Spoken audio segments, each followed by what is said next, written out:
Ini adalah senarainya di lorong 2 Syahir Azim dari Perlis untuk memulakan saringan 200 meter mencari finalis untuk petang nanti. Sekarang juga petang, tetapi untuk final yang akan berlangsung di penghujung hari yang kedua. Dan terus saja dimulakan dengan permulaan yang sememangnya ingin dilakukan secara ideal jika dilihatkan kepada Wan Abdul Muhaimin. Begitu juga dengan Umaira yang berada di lorong yang kelima. Perhatikan, terlalu pantas Umaira Subri yang sudah pastinya ingin melupakan apa yang berlaku pada semalam dan terus saja berada di kedudukan yang pertama. Dan Edric, begitu Hanis Asfa, maaf saya, dengan Edric Favel berada di kedudukan yang kedua, 21.67 saat. Catatan masa daripada Umaira Subri untuk mengungkuli saringan yang pertama.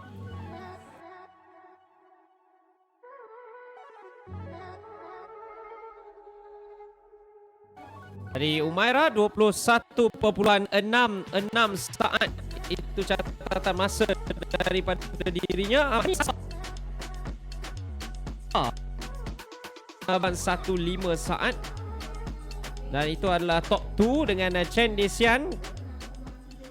Ini sekali lagi, ini adalah senarainya. Irfan Akif tidak hadir. Jadi akan ada 7 pelari secara keseluruhan dalam separuh akhir yang kedua.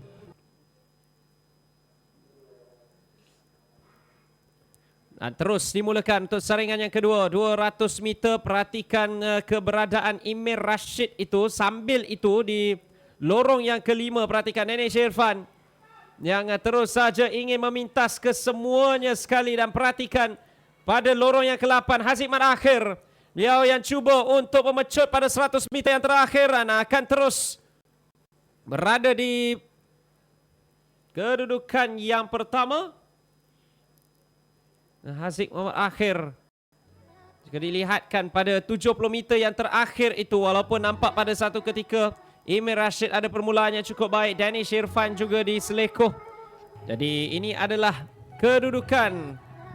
Jadi dengan 2 pelari yang mencatatkan bawah 22 saat, Haziq Mat Akhir adalah salah seorang daripadanya dengan 21.65 saat.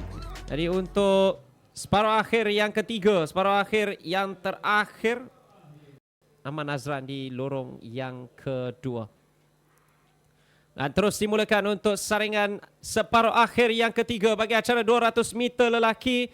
Perhatikan kepada permulaan awal yang cuba dilakukan oleh Ryan Wong yang terus saja memintas kesemuanya. Dengan sambil itu beliau cuba dikejar di pojoknya oleh Muzaffar Shah. Ryan Wong dan juga Muzaffar Shah, kedua-dua mereka cukup kompetitif, sambil Muzaffar Shah yang akan mendapatkan kedudukan yang pertama dengan Ryan Wong.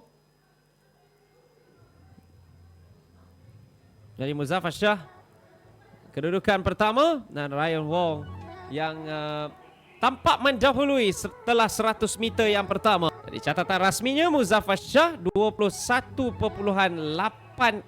saat.